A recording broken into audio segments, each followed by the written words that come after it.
Señores estudiantes, qué gusto el poder saludarles en una sesión que corresponde a los cursos de preparación para examen técnico profesional.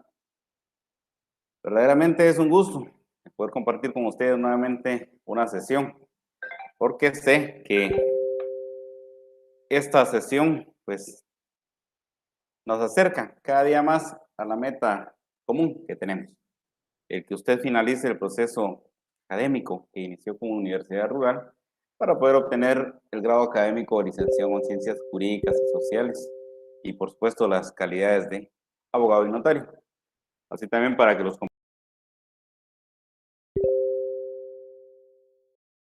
compañeros de maestría pues puedan obtener el posgrado que han iniciado con Universidad Rural de Guatemala. Te agradezco inmensamente a Dios la oportunidad de la vida, celebramos la vida. Sabemos que existen diversas dificultades, pero el que hoy estemos con vida es para celebrar. Igualmente agradezco a Universidad Rural por la ocasión que me ha permitido compartir con ustedes una sesión en estos cursos que son tan importantes para poder culminar este proceso. El curso que vamos a compartir es el curso de Derecho Penal y también Procesal Penal. El código es FG 033. La semana que nos corresponde trabajar es la semana número 4 y el tema se denomina sustitutivos penales. Mi nombre es Daniel Antonio Reyes Pelicó, soy abogado y notario, actualmente en el ejercicio liberal de la profesión. Bien, esta clase pues tiene objetivos específicos y es el siguiente. Al finalizar la clase, el estudiante conoce los sustantivos penales como alternativa de las penas principales que el Código Penal guatemalteco regula. Al conocerlos podrá utilizarlos en forma de sus representados como defensor particular o público, como fiscal para beneficiar al sindicado o como juez para beneficiar al detenido o sindicado y humanizar el derecho, evitando el hacinamiento carcelario.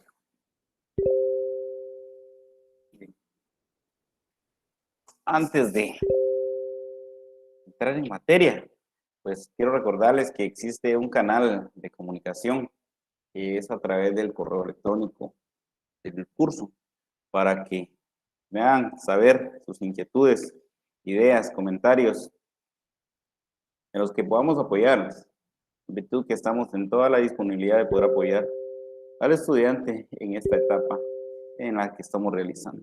Y también cuando exista fallas técnicas, pues es necesario a veces también hacerle mención al catedrático para poder recapitular en algún tema que hemos tratado y el cual no quedó específicamente claro por cuestiones técnicas. Bien, iniciamos entonces hablando de los sustitutivos penales. ¿Qué son los sustitutivos penales? ¿A qué se refieren este instituto jurídico? Que es de suma importancia al poder analizarlo porque lo vamos a poder utilizar en determinada etapa del proceso penal. Te digo en determinada etapa porque en ciertas ocasiones los hemos estado confundiendo con otro instituto que también en su concepto pudiese crear alguna confusión, pero que se refiere a institutos penales muy distintos y que se van a utilizar en distintas etapas del proceso penal. Y entonces, si alguien tiene la definición de qué es un sustitutivo penal y quiera compartirlo para que todos los compañeros también lo conozcan, pues el correo lo voy a dejar un par de segundos para que vaya a llegar su información.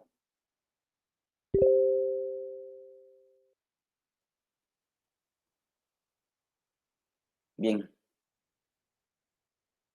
aún no nos ha llegado ningún correo, pero de todos modos me gustaría que sí, de alguna forma pudiéramos interactuar, porque ese flujo, ese intercambio de ideas enriquece el conocimiento, no solo el suyo, también el mío y el de todos los compañeros que estamos en sintonía en esta transmisión. Y de paso, pues los saludamos desde el lugar de donde nos están sintonizando y llevando esta clase. Bien, entonces, sustitutivos penales son los medios que utiliza el Estado, pero los utiliza a través de órganos jurisdiccionales que el mismo Estado ha facultado y ha determinado como competentes para poder conocer acerca de estos requerimientos.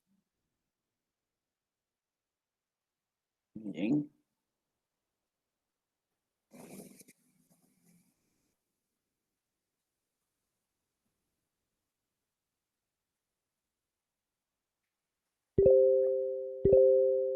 Bien. Nos indica la compañera Luisana Sandoval que sustitutivo penal son medios para evitar el incremento y crueldad de las penas. Se encuentran la libertad anticipada, los beneficios de libertad anticipada son aquellos otorgados por autoridad ejecutora. Cuando el sentenciado reúne los requisitos establecidos legalmente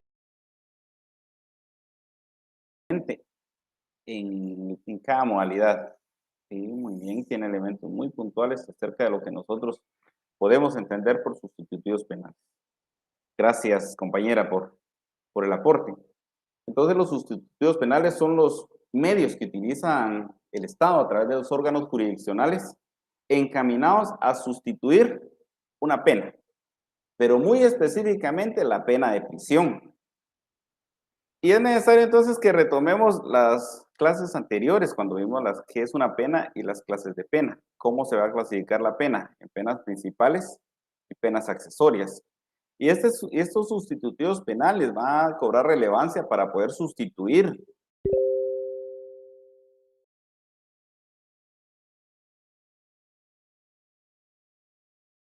o que sufra menos o evitar el hacinamiento, como lo apunta la compañera, cuando se ha dictado en sentencia una pena principal de prisión. Esto atendiendo a la política criminal que maneja el Estado, en el cual el fin del nuevo derecho penal, pues no es castigar al condenado, ni infringir penas corporales, sino reorientar la conducta de esta persona, dándole la oportunidad que se pueda reintegrar socialmente a una convivencia armoniosa y volviéndolo una persona productiva. Entonces, los sustitutivos penales específicamente tratan de cambiar, pues, exactamente como indica su concepto, sustituir la pena principal de prisión.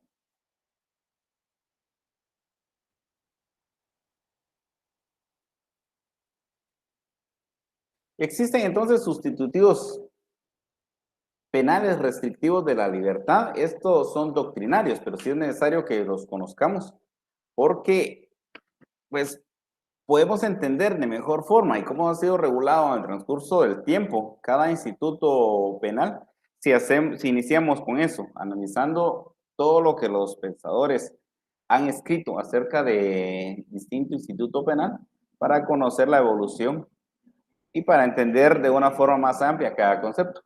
Entonces, dentro de los sustitutivos penales restrictivos de la libertad, primero tenemos la semilibertad. Y este instituto indica que en él el beneficiado sale de prisión por las mañanas y llega por las tardes nuevamente a seguir cumpliendo la pena. Lo que pretende es evitar que tenga una libertad absoluta, pero sí pretende que el condenado esté produciendo, sea una persona productiva y tenga menos tiempo de ocio para evitar que la conducta criminal pues nuevamente se refleje en su comportamiento. El siguiente instituto se denomina el arresto de fin de semana. Y en la misma cuenta, este sustituto penal lo que pretende es descongestionar el sistema carcelario, dándole la oportunidad al condenado de poder trabajar de lunes a viernes y únicamente cumplir la pena de prisión los días inhábiles, laborales, sábado y domingo. Siguiente sustitutivo penal se denomina el confinamiento. Y el confinamiento lo que pretende no es mantener a una persona en un centro carcelario, pero sí que se encuentre en un lugar determinado y específico, lo cual lo determinará una autoridad competente que sería un juez de sentencia y el cumplimiento lo verificaría un juez de ejecución. El siguiente sustitutivo penal, dentro de los que se encuentran los restrictivos de la libertad, se denomina arresto domiciliario. Y el arresto domiciliario, pues el mismo concepto lo indica, que el cumplimiento de esta pena la va a realizar en su vivienda, lo cual, si bien es cierto para los fines que persigue el nuevo derecho penal, que es descongestionar el hacinamiento carcelario que existe en la actualidad, pues no siempre termina siendo una pena justa, porque habría que ver las situaciones muy personales de cada condenado.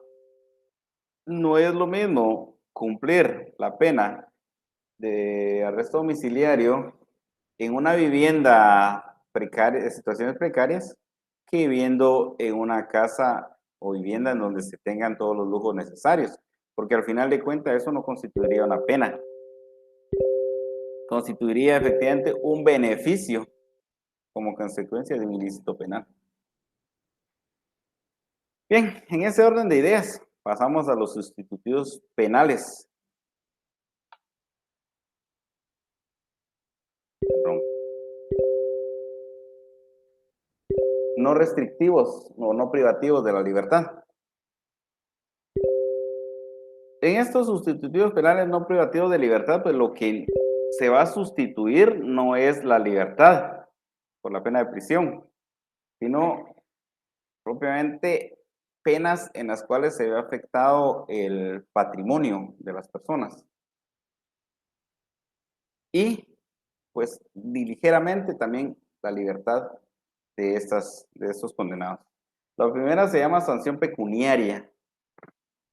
Y la sanción pecuniaria consiste en todas las formas de afectar directamente el patrimonio del condenado y no, evitando afectar su libertad. Dentro de estas penas vamos a encontrar la pena de multa, el comiso y la pérdida de los objetos a favor del Estado.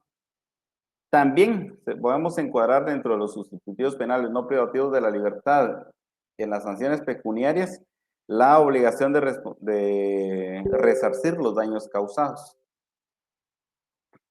El siguiente se llama el entrañamiento o destierro. Esto consiste en la expulsión de una persona de un territorio determinado en la cual ha sido juzgado. Esta es una cuestión meramente doctrinaria.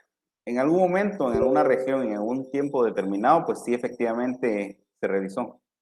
Aunque en la actualidad, en algunas comunidades en donde se aplica un derecho consuetudinario, pues efectivamente se lo han aplicado, lo cual no corresponde a una regulación eminentemente legal, pero que por cuestión de costumbre y porque es aceptada esa práctica por la colectividad considerada como obligatoria, pues sí le han dado cumplimiento. El otro sustitutivo penal se refiere a la amonestación.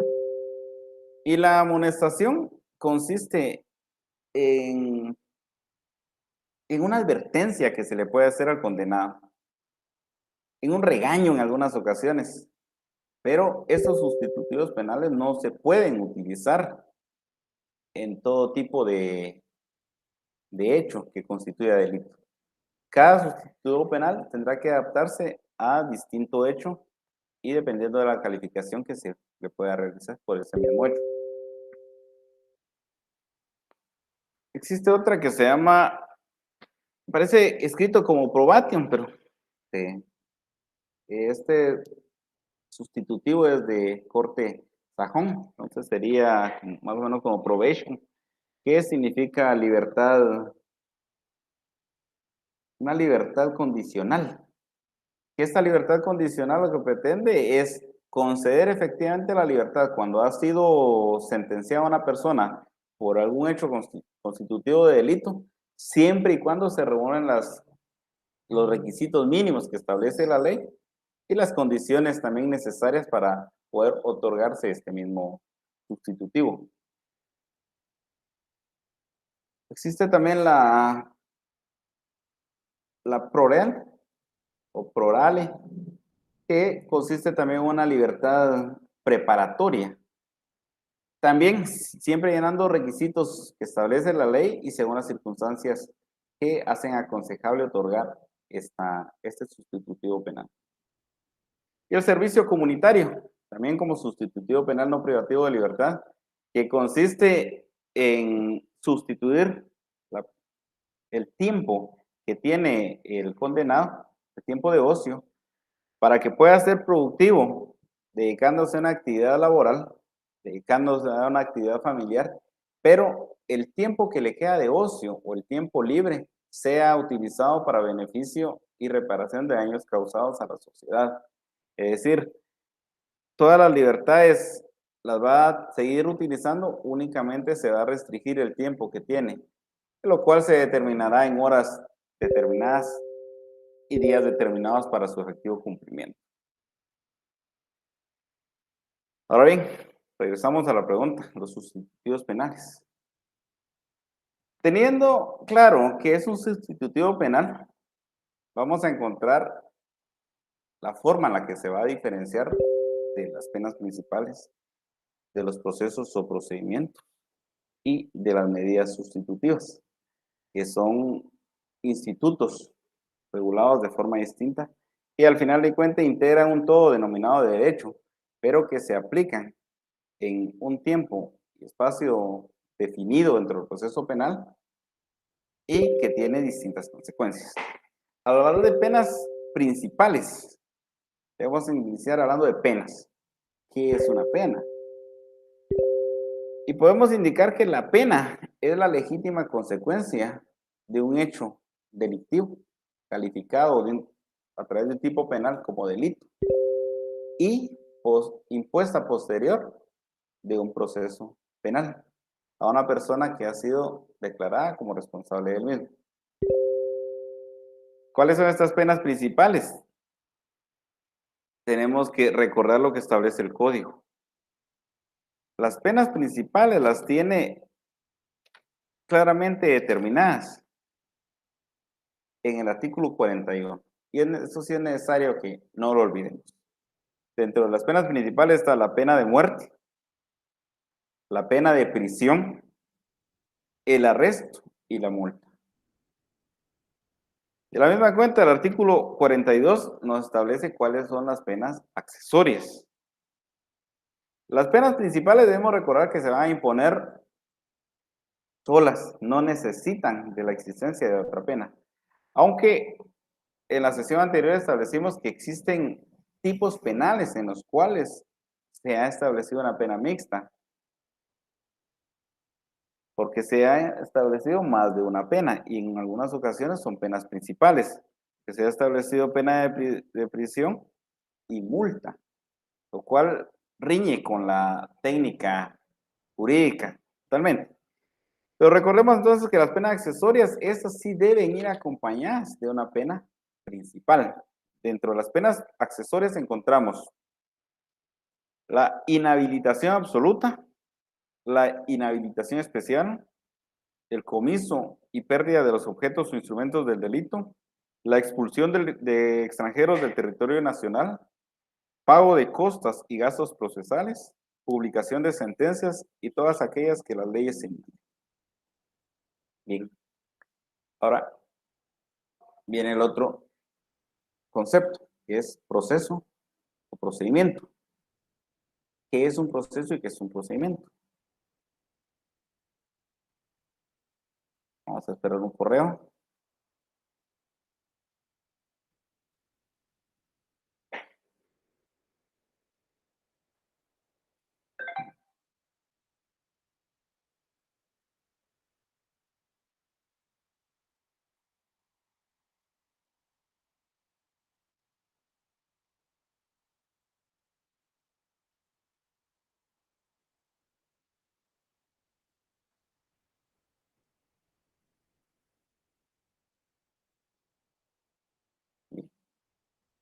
Dice Luis Alfredo Casimiro, tiene una consulta, la vamos a anotar acá. E indica que le gustaría saber si el principio de última ratio tiene relación con los sustitutivos penales. Vamos a anotar. Vamos a diferir ligeramente la respuesta para no perder la secuencia. Acá la voy a tener. Habla de que los sustitutivos penales buscan reducir la severidad del castigo. Muy bien, Francisco.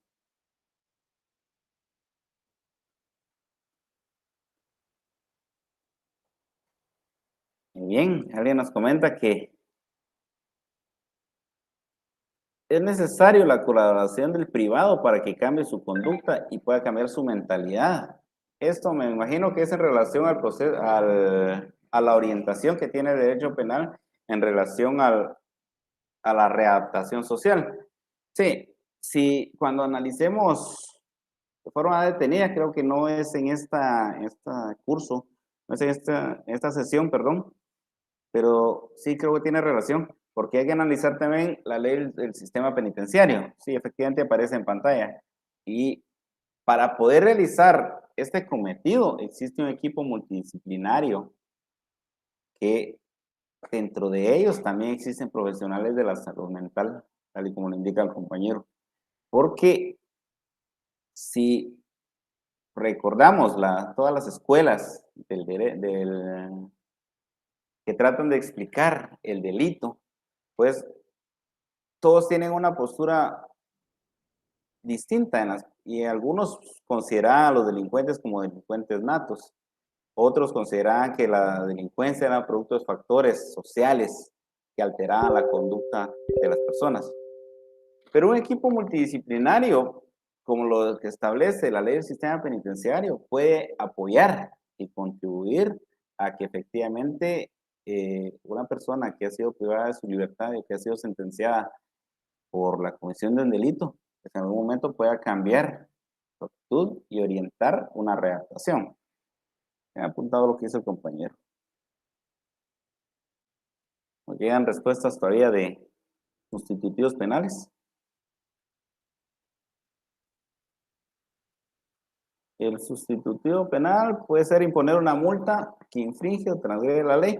Habría que es un caso muy particular, porque en este caso si se impone una multa, reconozco que la multa es una pena principal, pero tal vez si en este caso no podría sustituirse la multa, pero sí en algunas ocasiones la pena de prisión se puede conmutar o por el pago de una cantidad de efectivo.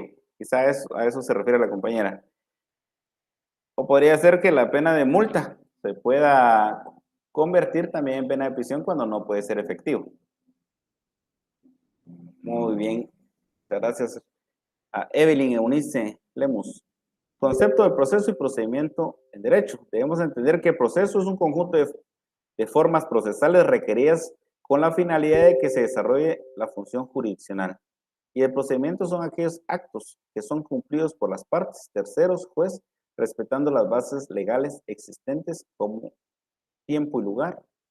En 5 palabras indica actos llevados dentro del proceso. Entonces, el proceso es una serie de etapas que se desarrollan progresivamente, los cuales tienen como finalidad conocer, diligenciar prueba y emitir una sentencia, si hablamos de un proceso penal. Y los procedimientos son las fracciones del proceso en la cual se desarrollan los actos, tal y como lo establece, como lo indica la compañera en su correo, donde se desarrollan los actos. Que estos pequeños procedimientos y actos se van integrando a la estructura general denominada proceso, que nos permite tener un inicio a través de los actos introductorios que los veremos en sesiones anteriores, posteriores, y nos permita concluir con una forma normal de terminar un proceso, que es la sentencia, dentro de la primera instancia. Bien, Ahora, medidas sustitutivas. Las medidas sustitutivas son beneficios a los cuales una persona puede, ¿cuál es una persona? Puede acceder o solicitar, pero esto es en la etapa de instrucción dentro del proceso penal. Y específicamente las medidas sustitutivas se van a otorgar en la declaración que regula el artículo 81 y 82 del Código Procesal Penal, el cual nosotros conocemos como primera declaración. Pero si vemos lo que establece la norma, no lo tiene como primera declaración. Lo indica que únicamente es declaración del sindicado, en el artículo 81. Y en el artículo 82 establece el desarrollo. Pero como es la primera etapa en la cual el sindicado comparece ante un juez para tratar de resolver su situación jurídica y se puede determinar si es ligado al proceso, si se le otorga una falta de mérito, si es necesario, según lo que establece el Ministerio Público y lo que establece la defensa, el poder hacer uso de una medida de coerción, específicamente la prisión, o si se le otorga una medida sustitutiva, la pertinencia del plazo para la investigación, todo eso se desarrolla en la etapa, en la primera declaración. Pero esto dentro del proceso, dentro de la etapa preparatoria, perdón. Entonces la medida sustitutiva, lo que está sustituyendo ahí es la prisión preventiva. Contrario censo a los sustitutivos penales, que lo que está sustituyendo a los sustitutivos penales es la prisión ya declarada en sentencia, como una pena. En la medida sustitutiva no. En la medida sustitutiva solo es la prisión preventiva. Veamos qué establece el artículo 260. Primero el artículo 81 y 82 del Código Procesal Penal. En el 81 se establecen las advertencias preliminares que el juez indicará al momento de realizarse la audiencia. Indica, al iniciar la audiencia oral, el juez explicará al sindicado con palabras sencillas y claras el objeto y forma en la que se desarrollará el acto procesal. Y continúa manifestando el artículo. En el artículo 82 establece, la audiencia se desarrollará de conformidad con lo siguiente. Primero, el juez concederá la palabra al fiscal para que intime los hechos del sindicado, con todas las circunstancias de tiempo, modo y lugar, su calificación jurídica provisional, disposiciones legales aplicables y descripción de los elementos de convicción existentes. El fiscal intima, hace saber todas las circunstancias de modo, tiempo y lugar. Calificación jurídica que pretende. ¿Y el sindicado puede declarar o no? Bueno, después de declarar, el sindicado puede ser sometido al interrogatorio del fiscal y su defensor, siempre y cuando haya declarado. El juez concederá la palabra al fiscal y al defensor para que demuestren y argumenten sobre la posibilidad de ligarlo a proceso, debiendo resolver de forma inmediata. Entonces, puede ser que se ligue a proceso o puede ser que no se ligue a proceso. Si se liga a proceso, entonces continúa la audiencia. Si no se liga a proceso es porque el juez considera que no existen elementos suficientes en ese momento y se dictará una falta de mérito. Pero sí lo ligaron a proceso, en este caso. El juez concederá nuevamente la palabra al fiscal y al defensor para que demuestren y argumenten sobre la necesidad de medidas de coerción, debiendo el juez resolver en forma inmediata. ¿Y cuáles son estas medidas de coerción que establece el código?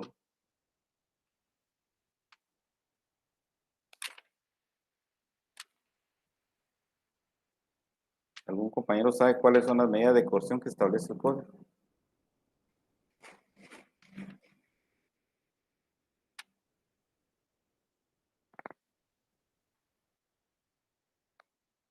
Bien. Una de las primeras medidas de coerción es la citación. ¿Por qué se le denomina medida de coerción? Porque se le obliga a una persona a comparecer, incluso sin su voluntad, tiene que comparecer, está siendo obligado coercitivamente. Otra se denomina permanencia conjunta, según el código, pero doctrinariamente se conoce la permanencia conjunta como retención. La otra, la aprehensión y la prisión preventiva. Y entonces, en ese caso, puede ser que el fiscal solicite prisión preventiva, pero el defensor tendrá que solicitar una medida sustitutiva de esa prisión preventiva. Dentro de las medidas sustitutivas que pueden ser otorgadas, están contenidas en el artículo 264 del Código Procesal Penal, que establece sustitución. Siempre que el peligro de fuga, de obstaculización para la averiguación de la verdad pueda ser razonablemente evitado por aplicación de otra medida menos grave para el imputado, el juez o tribunal competente de oficio podrá imponer alguna o varias de las medidas siguientes y establece nominadas 7 y en un penúltimo párrafo, más o menos, dos párrafos siguientes, aparece otra medida que no es nominada, que es la actuación juratoria. Pero entonces, las medidas sustitutivas sí pueden cambiar en determinado momento la prisión, pero esa prisión es una prisión preventiva, no está determinada como pena. Entonces, con lo que indicaba el compañero, si los sustitutivos penales tenían estrecha relación con el principio de última ratio, pues la última ratio establece que la libertad del sindicado solo debe ser restringida en los casos expresamente determinados por la ley y como última opción. De tal cuenta que si existe otra forma de poder establecer y verificar la presencia del sindicado a que comparezca al juicio, debe optarse por esta opción, porque después del bien jurídico tutelado, denominado vida, lo más precioso es la libertad. Entonces, esta debe ser restringida únicamente cuando es necesario para asegurar la presencia del sindicado a juicio. Pero si existen otros medios para poder sustituir esta prisión preventiva, entonces debe optarse por esos medios. La libertad es la última opción. La restricción de la libertad es la última opción que puede tener el juez. ¿Y por qué? ¿Por qué debe optarse a la libertad y no a restringirla? Porque primero se podría apartar a la persona de su trabajo, dejaría de ser una persona productiva. Podría constituir una forma de desintegración familiar, porque estaría alejándose a la persona de su familia. Puede hacer que se ponga en peligro la seguridad y la vida del sindicado, en casos en los cuales se dicta prisión preventiva por hechos que no son tan graves y se ubica al sindicado juntamente con personas que quizá en algún momento hayan cometido delitos graves, lo cual pues pone en riesgo la seguridad y la vida de una persona y que este proceso no contribuye favorablemente al proceso de rehabilitación del sindicado. Bien, pasamos entonces a los sustitutivos penales propiamente dicho. Y el primer sustitutivo que vamos a analizar es la suspensión condicional de la pena.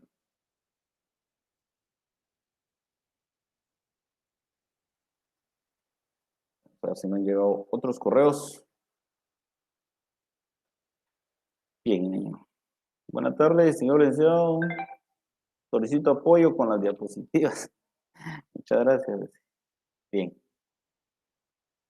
Hay una duda.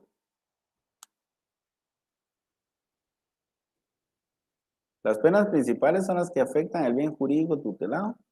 Bien.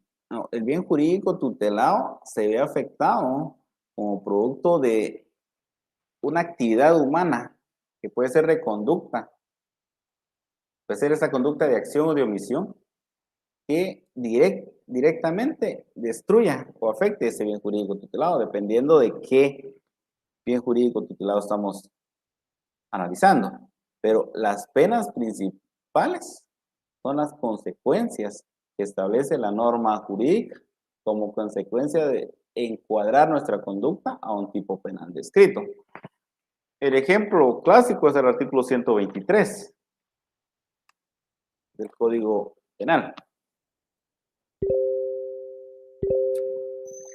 Este nunca falla. Indica, el bien jurídico tutelado en este caso es la vida. La forma de comisión es una forma de acción. El supuesto indica, comete homicidio quien diere muerte a una persona. Ese es el supuesto dentro de la estructura de la norma. Y la consecuencia de derecho indica, al homicida se le impondrá prisión de 15 a 40 años. Entonces, según el artículo 41, la prisión es la pena principal, porque de esa forma lo ha nominado la norma. Penas principales, la pena de muerte, la pena de prisión, el arresto y la multa. Ahí estamos, compañeras. Rosalba García.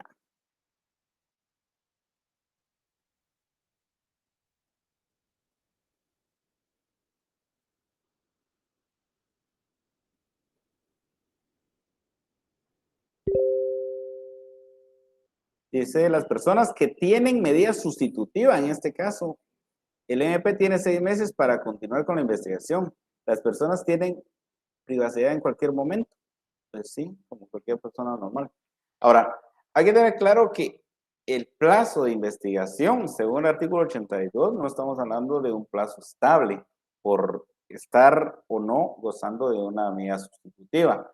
Estamos hablando de un plazo razonable y según las circunstancias y particularidades muy especiales de cada caso, pues se podrá graduar ese plazo. No es un plazo estrictamente fijo. Puede ser que en algún caso pueda llegar hasta 6 meses, en otros 5, 4, 3, 2 o un mes, porque el MP hace su requerimiento y la defensa también se pronuncia sobre la pertinencia del plazo. Y será el juez, según las circunstancias muy especiales, quien al final de cuentas determinará cuál es el plazo más conveniente.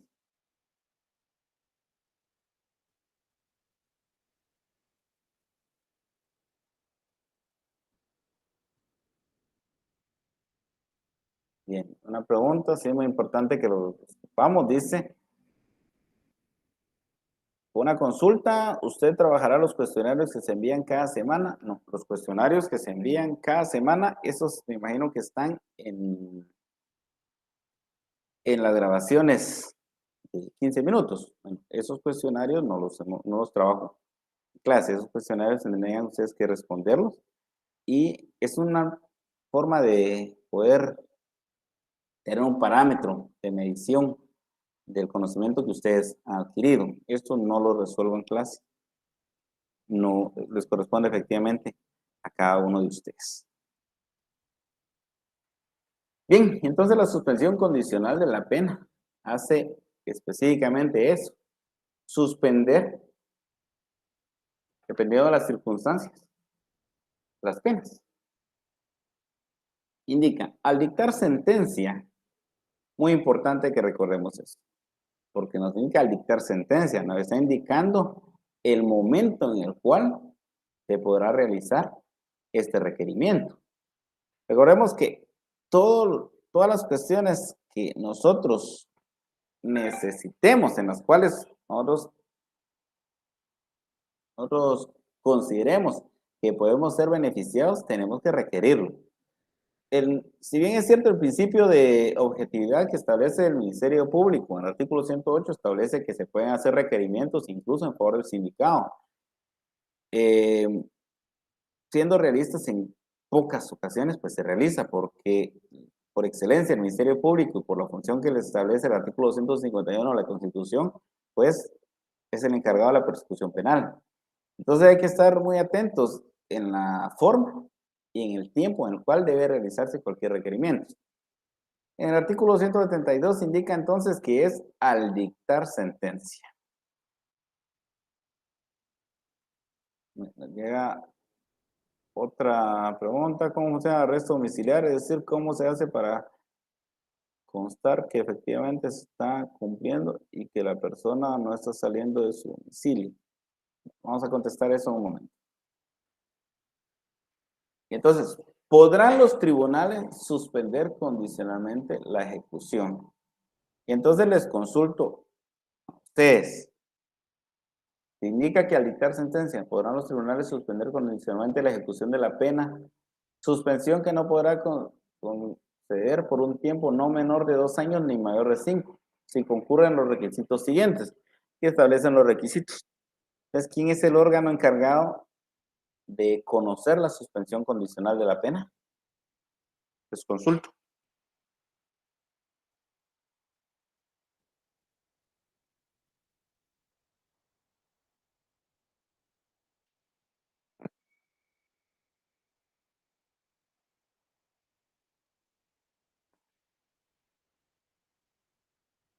Mientras me contestan, ¿quién es el órgano encargado para poder conocer? Voy a contestar esto. Le indica, buenas tardes, Lee. ¿Cómo funciona el arresto domiciliar? Es decir, ¿cómo se hace para constatar que efectivamente se está cumpliendo y que la persona no está saliendo de su domicilio? Bien, entonces, como en el Código Penal no se regula qué es domicilio, vamos al derecho común, que es el derecho civil. ¿Cómo se regula el domicilio? ¿Qué es el domicilio? El artículo 32 del Código Civil no establece qué es el domicilio, y desde ahí hasta el artículo 40 se regula el domicilio. ¿Pero qué es el domicilio? Si nos encontramos una definición de este concepto, debemos utilizar un concepto doctrinario, una definición doctrinaria, perdón. Y domicilio, entonces, es la circunscripción departamental en la cual una persona fija para cumplir sus derechos, para cumplir sus obligaciones y ejercitar sus derechos. De tal cuenta que el domicilio es el departamento en el cual una persona reside. ¿Cómo hace, cómo se hace para determinar que la persona no sale de su domicilio? Porque el domicilio, recordemos que no es la casa donde vive la persona. Es un concepto amplio. Nacionalidad, país donde se encuentra la persona, domicilio, que es el departamento, vecindad, regulado en el artículo 41 del Código Civil, que es la circunscripción municipal, residencia, que es la casa donde uno habita, habitación, que es el espacio físico donde uno se encuentra dentro de su residencia, y que puede ser accidental, porque uno puede cambiar en algún momento un lugar de habitación. Entonces, ¿cómo saber que la persona no sale de su domicilio? Dependiendo de las circunstancias del caso que se está, en el cual fue otorgada la medida sustitutiva, porque pues, el domicilio de la circunscripción departamental, se estaría el Ministerio Público vigilando que la persona no salga, aunque dependiendo de la actividad en la cual la persona esté comprendida, a qué se dedica, y si se justifica en la primera audiencia la necesidad de establecer que la persona se moviliza constantemente en distintos departamentos, se podrá indicar que su domicilio va a constituir cada uno de esos departamentos. Se da cuenta que el domicilio no se va a circunscribir únicamente a un departamento, sino a varios. Pues, ¿cómo se le va a dar efectivo cumplimiento? Dependiendo de la magnitud del caso que se está analizando.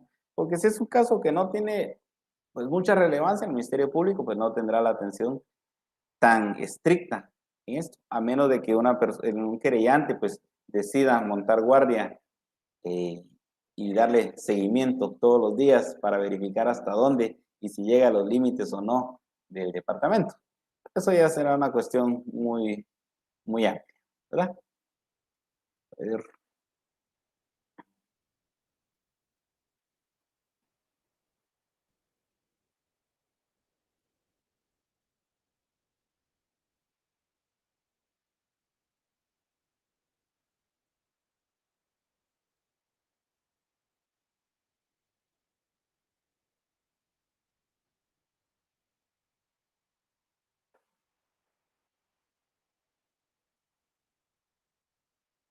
Acá nos llega que es el juzgado de ejecución, vamos a ver otra persona.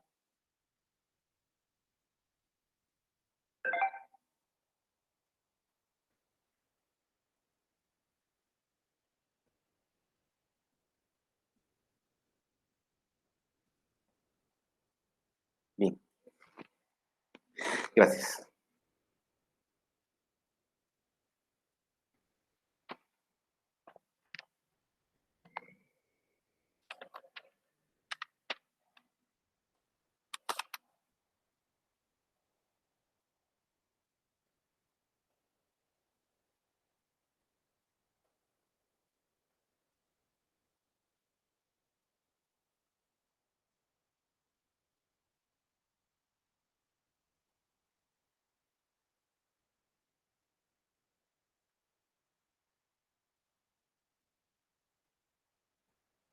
Muchas gracias, Glenda Azucena. Sí, dedica acerca de un concepto también del domicilio, en relación a lo que necesariamente debe considerarse como domicilio, contenido en el artículo 227 nos indica. Sí, muy bien, gracias. Pero igual se refiere a la circunscripción departamental.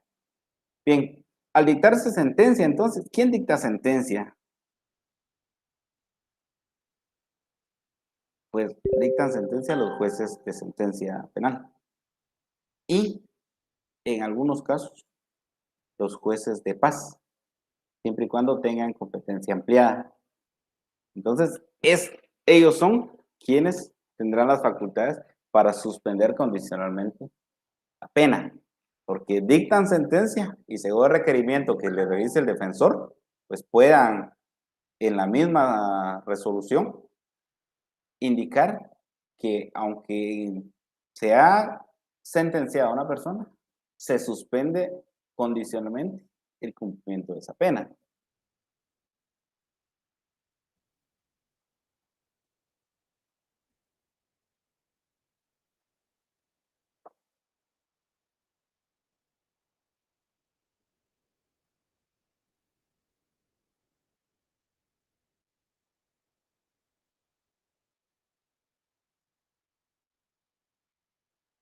Muy bien.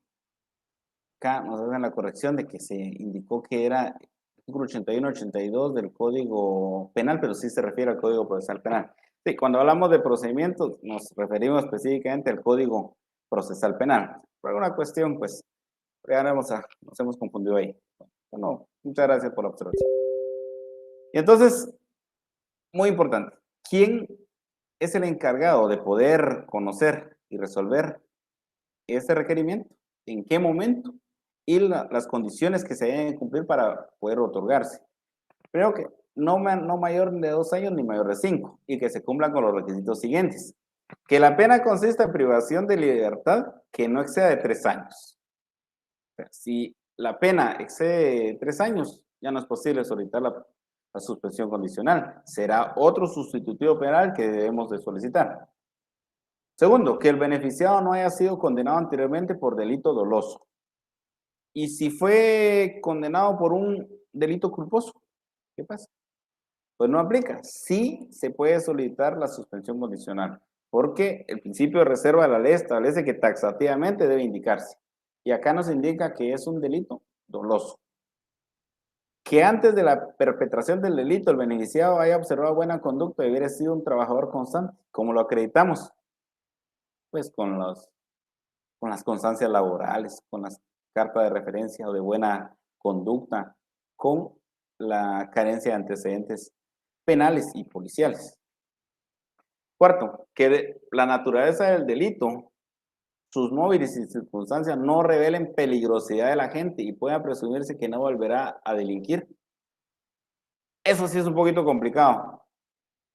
Se podrá establecer que las circunstancias y los móviles pues no revelan peligrosidad, pero que no vuelva a delinquir, eso es una cuestión eventual.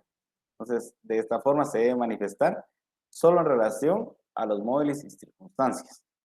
Quinto, que los delitos contra el régimen tributario, a que se refiere el artículo 358A, 358B, 358C, estamos hablando del Código Penal, si el penado ha cumplido con restituir al Estado el valor de los impuestos retenidos o defraudados, así como los cargos, multas e intereses resarcitorios que previa liquidación fiscal determine la autoridad tributaria, a pedido del juez competente. En este caso no se tomará en cuenta para el otorgamiento de este beneficio el límite máximo de la pena prevista en la ley para tales ilícitos. La excepción a la pena de 3 años, ¿no? Bien, Vamos entonces al otro sustitutivo denominado perdón judicial. ¿Y en qué consiste el perdón judicial? Pues en otorgar eso, perdón, en disculpar la ofensa que la otra persona ha realizado. ¿Qué, ¿Cuáles son las circunstancias necesarias para poder otorgarse? Que se trate de un delincuente primario. Segundo, que antes de la perpetración del delito, el beneficiado, haya observado conducta intachable y la haya conservado durante su prisión. Tres, que los móviles del delito y las circunstancias personales de la gente no revelen en peligrosidad social y pueda presumirse que no volverá a delinquir. Cuatro, que la pena no exceda de 1 año de prisión o consista en multa. Entonces les consulto, ¿quién podrá otorgar este perdón judicial?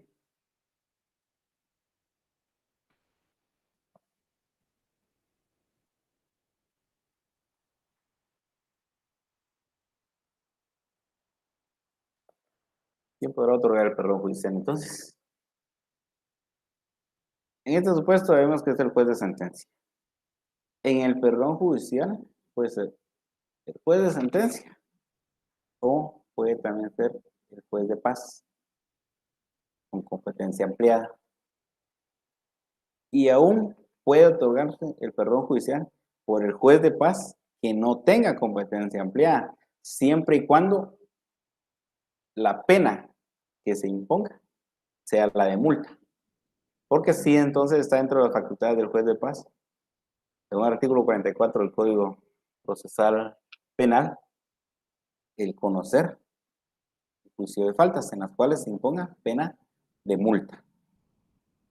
Condiciones para otorgarlo. Los jueces tienen facultad para otorgar en sentencia perdón judicial siempre que a su juicio la circunstancia en que el delito se cometió lo amerite y se llenen los requisitos siguientes, que son los requisitos que habíamos indicado anteriormente. Libertad condicional. Establece el artículo 79, la libertad condicional será concedida en resolución que se expresará las condiciones que se impongan al favorecido, consistentes en la sujeción a alguna de las medidas siguientes, de seguridad, perdón, mismas que deberán estar acompañadas con un dispositivo de control telemático. Esta es una reforma que se implementó hace unos años. Salvo que en virtud de las pruebas que se presenten a criterio del juez no sea conveniente la aplicación del mismo. También existe la excepción para aplicar este dispositivo. Régimen de libertad condicional, artículo 80. Podrá concederse la libertad condicional al reo que haya cumplido más de la mitad de la pena de prisión, que exceda de 3 años y no pase de 12, o que haya cumplido las 3/4 partes de la pena que exceda de 12 años y concurra además las circunstancias siguientes. Entonces, en esta suspensión, si se recuerda, le dije que si el primer supuesto indica, en numeral primero, que la pena consista en privación de libertad que no exceda de 3 años. Si no excede de 3 años, es posible pedir la suspensión condicional de la pena. Si excede de 3 años, entonces el instituto o sustitutivo penal que debemos solicitar sería la libertad condicional, porque indica que podrá concederse al reo que haya cumplido más de la mitad de la pena de prisión que exceda de 3 años.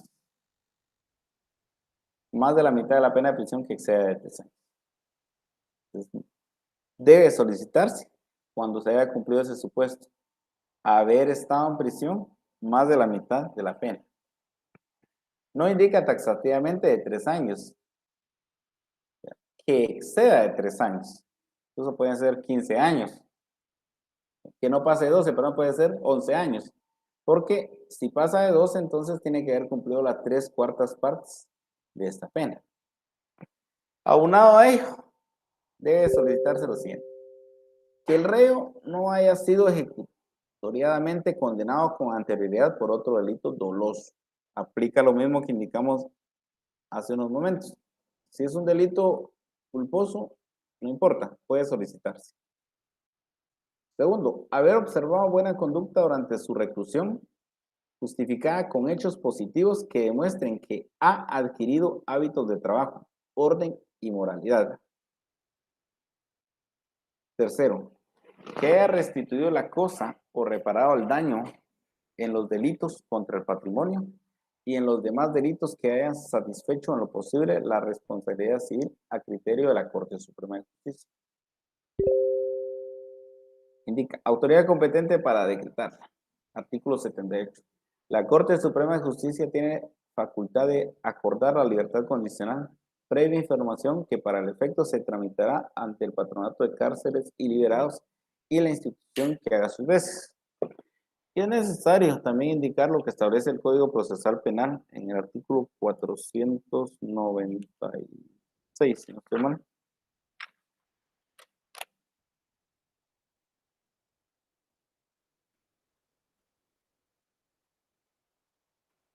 Esto en relación a lo que se refiere a libertades anticipadas, que también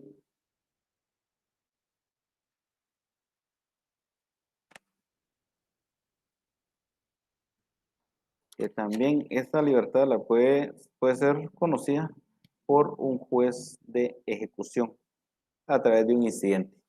¿Qué requisitos debe uno presentar entonces a un juez de ejecución para solicitar estos sustitutivos penales? Va a depender los requisitos, dependiendo del sustitutivo penal que nosotros solicitemos. Estos se realizan a través de incidentes. Si es una libertad anticipada, según el Tribunal de Ejecución, segundo, establece que como primer condición haber cumplido más de la mitad de la pena. Informe de conductas y trabajo de los centros preventivos y carcelarios públicas donde haya estado recluido. 3. Informes de conducta y de trabajo en los centros de cumplimiento en donde haya estado cumpliendo condena. 4. Constancia de antecedentes penales que no tengan más de 2 meses de haber sido extendidas. 5. Fundamento legal, que son el artículo 70 al 74 de la Ley de Régimen Penitenciario, 44 del Código Penal, 495 y 496 del Código Procesal Penal. Los requisitos para libertad condicional, haber cumplido más de la mitad de la pena. ¿Cómo vamos a saber nosotros si una persona ya cumplió más de la mitad de la pena? Bueno, también hay que tramitar ante el juzgado de ejecución una solicitud del cómputo de la pena. Y en este cómputo de la pena se va a establecer cuándo inició una persona el cumplimiento de la pena. Le dan una razón a uno que estaba certificada. Se establece la fecha, la hora, el nombre de los sujetos procesales, quién compareció por parte del Ministerio Público, del abogado defensor, una síntesis de los requerimientos, las peticiones y se establece el total de la pena. Y de una vez se establece la fecha en la cual se puede solicitar un sustitutivo penal. En este caso, el ejemplo que tengo acá de una persona que inició una pena corporal el 22 de enero de 2025. Por buena conducta, puede solicitar ese sustitutivo penal el 22 de julio de 2022. Por libertad condicional, podría solicitar este sustitutivo desde el 24 de enero de 2020. Y de una vez indica en un numeral cuándo se cumple la mitad de la condena, en qué centro debe cumplirse esta condena y la forma en la que fue notificado a las partes. Todos esos requerimientos deben presentarse con 3 expedientes al Tribunal de Ejecución.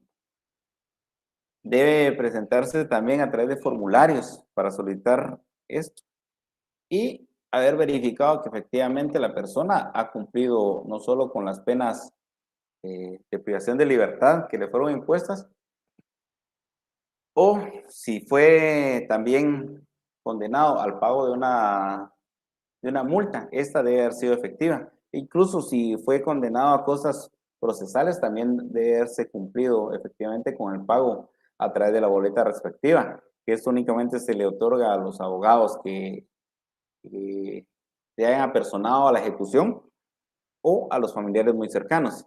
Porque si no se cumple con estos presupuestos de haber pagado las penas de multa o las costas procesales, no puede requerirse porque entonces el condenado estaría insolvente y las costas procesales en algún momento pueden conmutarse al cumplimiento de prisión. Igual la multa puede sustituirse por pena de prisión, porque y en este caso entonces al momento de verificarse la audiencia se establecerá que no es posible porque el sindicado, perdón, el condenado no está solvente.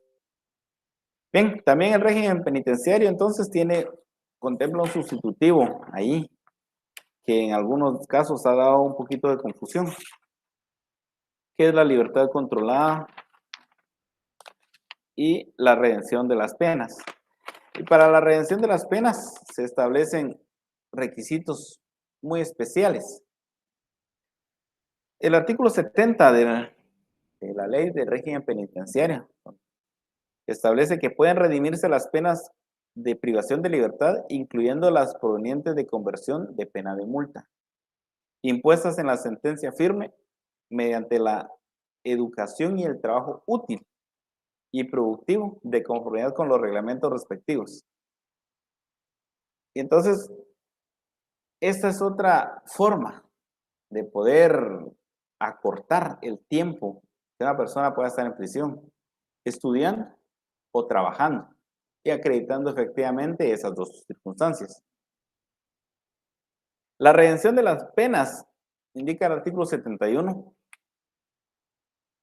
será un día por cada 2 días de educación o de trabajo.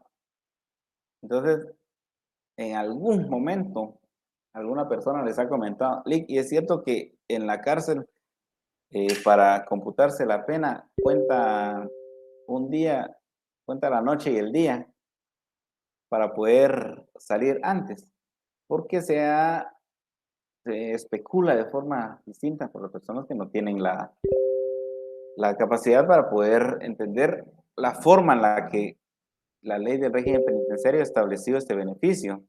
Entonces, un día por cada 2 días de educación o trabajo útil, o uno de educación, o uno de educación y uno de trabajo.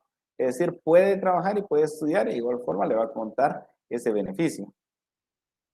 Redención especial indica la presentación de certificados de aprobación de ciclos especiales de alfabetización o conclusión de ciclos primarios en el centro penal. Da lugar al reconocimiento suplementario de una rebaja de 90 días por una vez en el cumplimiento de la pena. Es decir, si una persona que no sabía leer y escribir y fue sentenciada, pero dentro del centro carcelario obtuvo su diploma de primaria, se graduó en Conalfa, pues efectivamente se le puede rebajar 90 días en el cumplimiento de la pena. Control y registro de trabajo y estudios. Establece el artículo 73 que el control y registro sobre el estudio y trabajo se realizará a través de la Subdirección de Rehabilitación Social, la cual emitirá los informes que fueran necesarios para la aplicación de la redención de las penas. Y también existen excepciones. Se establece de forma taxativa quienes no pueden optar a este beneficio. No podrán gozar del beneficio de redención de penas aquellas personas que se encuentren en cualquiera de los siguientes casos. Quienes mediante informe del equipo multidisciplinario de tratamiento se le ha declarado delincuente de alta peligrosidad social. B. Quienes no observen buena conducta durante el cumplimiento de sus condenas, según lo indicado en el informe de la Subdirección de Rehabilitación Social. C. Aquellos que traten de quebrantar la sentencia, realizando intentos de fuga o evasión, lograren o no su propósito, cuando en sentencia firme se haya resuelto la limitación de este beneficio. Y cuando por el tipo de delito la ley expresamente indique la prohibición de la redención de esa pena. En este caso, esas personas están vetadas para poder ser beneficiadas con este sustitutivo. Vamos entonces a las medidas de seguridad en materia penal. ¿Qué debe entenderse por medidas de seguridad? Bueno, indica Fernando Castellanos Tena. Determina que las medidas de seguridad consisten en una disminución de uno o más bienes jurídicos infringidas por orden de la jurisdicción penal, sola o conjuntamente con la pena.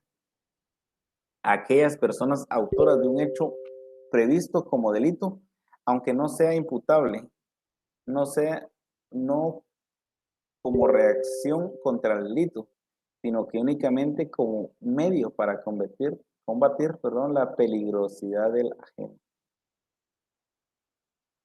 Klaus Roxin señala que las medidas de seguridad consisten en especial tratamiento impuesto por el Estado a determinados delincuentes encaminados a obtener su adaptación a la vida social o a su segregación de la misma. ¿Te damos cuenta? Lo que indica Klaus Roxin indica que sí es un tratamiento especial para los delincuentes, pero Fernando Castellanos Tena indica que no precisamente a los delincuentes, porque indica que aquellas personas autoras de un hecho previsto como delito, aunque no sea imputable. Es decir, un niño comete un acto, su conducta se encuadra en un tipo penal, pero un niño no es imputable. Entonces, en este momento, este niño no necesita de forma correctiva una pena, sino una medida de seguridad, porque es una protección contra una conducta que él ha tomado. De la misma cuenta, una persona que no tenga capacidad volitiva, que encuadra su conducta en un tipo penal, una pena no es la respuesta o no es la consecuencia jurídica que él necesita, sino una medida de seguridad para un tratamiento especial a esa persona que no tiene capacidad de discernir en su conducta, no tiene capacidad de discernir entre el bien y el mal de lo que realiza. Estado peligroso. El artículo 87 indica que se considera índice de peligrosidad la declaración de inimputabilidad. Es necesario que revisemos el Código Penal en el artículo 23 que establece causas de inimputabilidad. No son imputables el menor de edad, que esto lo establece también el artículo 20 de la Constitución. El menor de edad, contra él no se puede instruir proceso penal. Es considerado peligroso porque puede estar realizando actos que puedan dañar o lesionar bienes jurídicos tutelados de otras personas. Quien en el momento de la acción o omisión no posea, a causa de enfermedad mental, de desarrollo psíquico incompleto o retardado o de trastorno mental transitorio, la capacidad de comprender el carácter ilícito del hecho. Esta persona también es considerada como peligrosa. Segundo, la interrupción de la ejecución de la pena por enfermedad mental del condenado. Entonces, si una persona se instruye proceso penal en su contra, se dicta una pena, pero empieza a sufrir un trastorno mental, se interrumpe esa ejecución de la pena, pues también es considerado un índice de peligrosidad o un estado peligroso. La declaratoria de delincuente habitual. ¿Quién es un delincuente habitual? Veamos qué establece nuestro código. Es un agravante, ¿verdad? 24. La de ser residente habitual. Se declara delincuente habitual a quien, habiendo sido condenado por más de 2 delitos anteriores, cometiere otro u otros en Guatemala o fuera de ella, habiendo o no cumplido las penas. O sea, la persona que cometa 3 delitos ya es considerado como delincuente habitual. Se considera estado peligroso porque entonces su conducta difícilmente pueda orientarse a un cambio. Entonces, por el mismo estilo de vida que posee esta persona, es una persona peligrosa. Cuarto, en caso de tentativa imposible de delito, prevista en el artículo 15 del Código Penal. O sea, si una persona, recordemos que dice el artículo 15 del Código Penal, si no son medios idóneos para cometer el delito. Por ejemplo, que una persona intente matar a otra con un cuchillo de hule, de goma, creyendo que efectivamente sí es un arma que puede utilizar. Es una tentativa imposible porque por más que intente introducir esa arma, pues no le va a producir ningún daño. Pero es peligroso porque, y si con posterioridad puede encontrar esa persona un medio o un arma idónea para cometer el delito, sí es considerado entonces una persona peligrosa. Quinto, la vagancia habitual. Se entiende por vago el que teniendo aptitudes para ejecutar un trabajo remunerable, se mantiene habitualmente en holganza, viviendo a costas del trabajo de otros o de mendicidad o sin medios de subsistencia conocidos. Entonces, la persona que no trabaja, tiene las aptitudes para trabajar, tiene la edad física, cronológica para poder trabajar, pero no trabaja, sí es considerado peligroso, porque uno necesita recursos para poder subsistir. Y si una persona no trabaja o no se conocen sus medios de subsistencia, también se consideran peligrosos. La embriaguez habitual. Séptimo, cuando el sujeto fuere toxicómano, ya, todos los días viendo al señor dragón, todos los días bebiendo, también es un estado peligroso. La mala conducta observada durante el cumplimiento de la condena y la explotación. Medidas de seguridad como respuesta a los estados peligrosos. Artículo 88. Primero, el internamiento en establecimiento psiquiátrico. Segundo, internamiento en granjas agrícolas, centros industriales u otro análogo. Tercero, internamiento en establecimientos educativos o de tratamiento especial. Está el Férico Mora, ¿verdad? Para cuando sí es muy necesario el poder realizarlo, porque una persona de los que comúnmente denominamos locos, que tiene un trastorno mental, pues solo empeoraría y sufriría vejámenes y como consecuencia de su acción es sentenciado a una pena de prisión. No es lo conveniente para este tipo de personas, sino lo conveniente sería llevar a un centro especializado, como por ejemplo el Federico Mora. Cuarto, la libertad vigilada. 5, prohibición de residir en lugar determinado. 6, prohibición de concurrir a determinados lugares. 7, caución de buena conducta. Y el 8 indica numeral adicionado por el artículo 17 del decreto 49/2016 del Congreso de la República. Uso de dispositivo de control telemático con el fin de verificar y asegurar el cumplimiento de las medidas de seguridad. ¿Sí? Ahora llegamos entonces a la extinción de la pena y extinción de la responsabilidad penal. Entonces, para ello vamos a revisar lo que indica el artículo 91 del Código Penal, perdón, 101 del Código Penal. Acá está. En el artículo 101 establece extinción de la responsabilidad penal. En la responsabilidad penal estamos indicando que una persona pues, ha sido declarada responsable de un ilícito penal. Por lo tanto, tiene responsabilidad que, que cumplir. Pero existen formas de extinguir esa misma. Dentro de la primera indica que es la muerte del procesado o condenado. O sea, si una persona fallece, pues efectivamente ya no se puede deducir ninguna responsabilidad en su contra, más que las civiles. La extinción de la responsabilidad penal se refiere a las circunstancias que sobrevienen después de la comisión del delito y anulan la acción penal o la pena.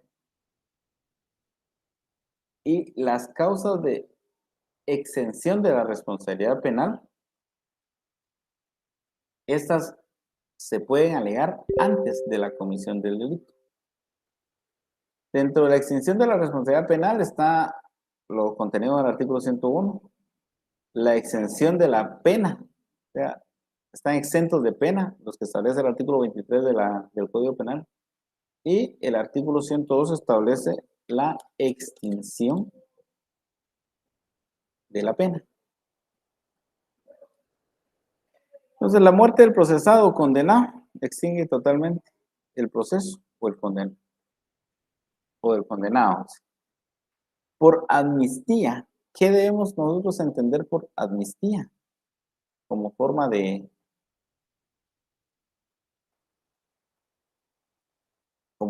poder extinguir esa responsabilidad. ¿A qué se refiere la amnistía? ¿Alguien me enviará un correo indicando qué es la amnistía? Porque hay otro concepto también que aparece en el artículo 102, amnistía e indulto. Conceptos distintos, pero que en algunas ocasiones pues tendemos a confundirlo. No ha llegado ningún correo. Por amnistía. La amnistía es un perdón que es decretado por el Estado como medida excepcional. Casi no. Para todos los presos condenados por determinados delitos, que generalmente estos delitos son delitos políticos. El Estado así perdonar. Para eso es necesario crear una ley, a través de un proceso legislativo en el cual se determine que se le otorga el perdón por amnistía a determinados sujetos que han sido condenados por este delito o que pudiesen ser condenados en algún momento por un delito de los cuales se encuentra perfectamente regulado el tipo penal dentro de la ley penal material. 3. Por perdón del ofendido en los casos en que la ley lo determine expresamente. ¿En qué caso la ley lo determina expresamente?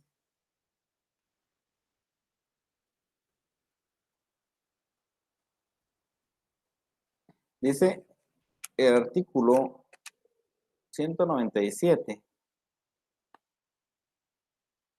del Código Penal,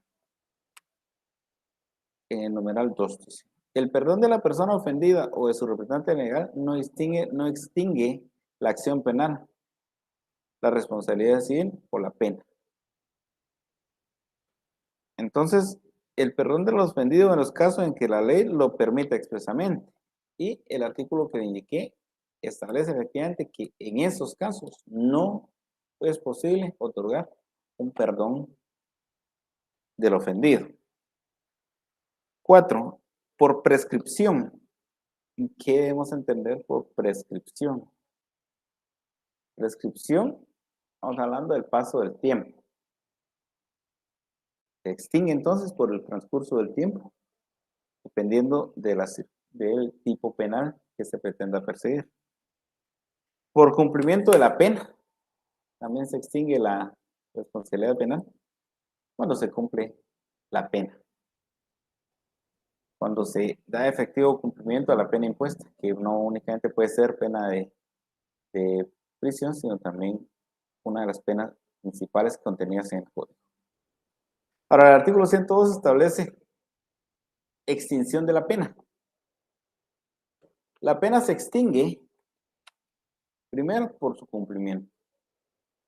Persona que ha sido condenada a 10 años de prisión, pues va a extinguir la pena por haber cumplido esos 10 años. Si no se solicita ningún sustitutivo, por supuesto. Por la muerte del reo, de la misma cuenta, se extingue. Por amnistía, que es lo que ya indicamos, Y ahora el otro concepto, por indulto. ¿Y qué es el indulto? Pues el indulto es una medida especial de gracia o de perdón que otorga generalmente el presidente o jefe de Estado o encargado del organismo ejecutivo. Pues, en una cuestión muy particular. Por perdón del ofendido en los casos señalados por la ley también y por prescripción. Es importante lo que establece el artículo 103 al indicar que la extinción por muerte, la muerte de quien ha sido condenado, extingue también la pena pecuniaria impuesta pendiente de satisfacer y todas las consecuencias penales de la misma. Tenemos también qué debemos entender por amnistía, indulto y perdón del ofendido. Artículo 104. La amnistía extingue por completo la pena y todos sus efectos. Estas son las consecuencias. Consecuencias del indulto. El indulto solo extingue la pena principal. El perdón del ofendido extingue la responsabilidad penal y la pena si ya se hubiera impuesto por delito solamente perseguible mediante denuncia o querella. Y también establece el mismo artículo que el tribunal puede rechazar ese perdón otorgado por el ofendido. Extinción de la responsabilidad penal, artículo 101. Indicamos por muerte del procesado o condenado, por amnistía, por perdón del ofendido, en los casos en que la ley lo permita expresamente, por prescripción, por cumplimiento de la pena.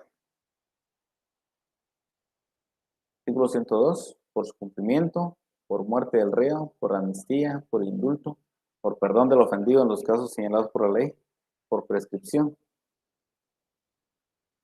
Prescripción de la responsabilidad.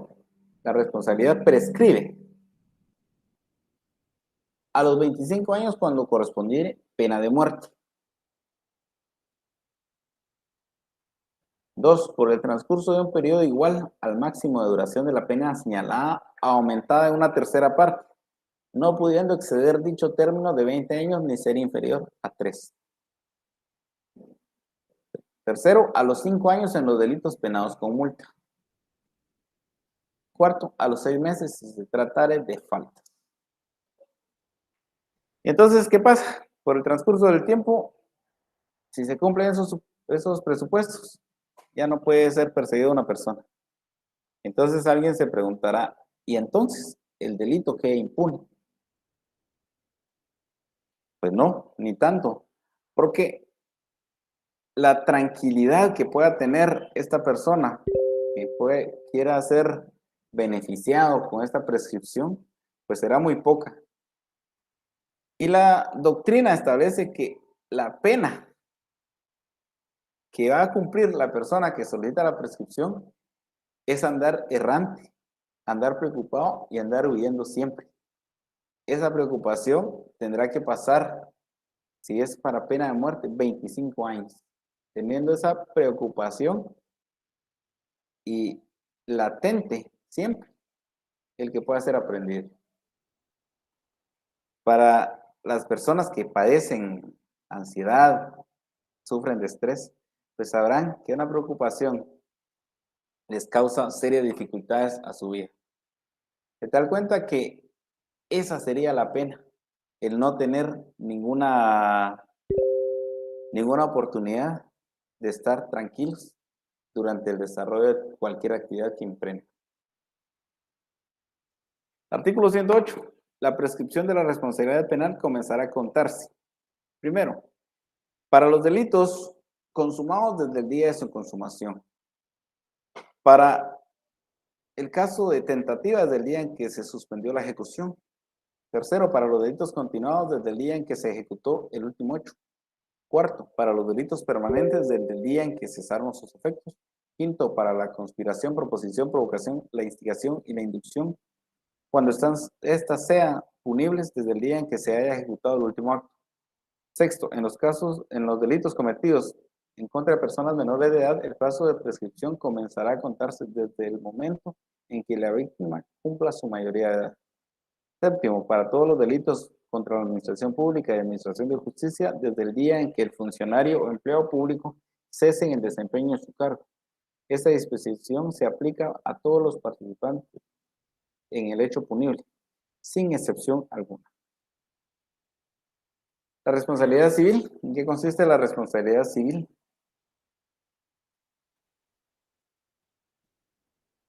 Bueno, la responsabilidad civil consiste en la obligación que tiene el delincuente de poder resarcir o indemnizar a las víctimas de un delito. Y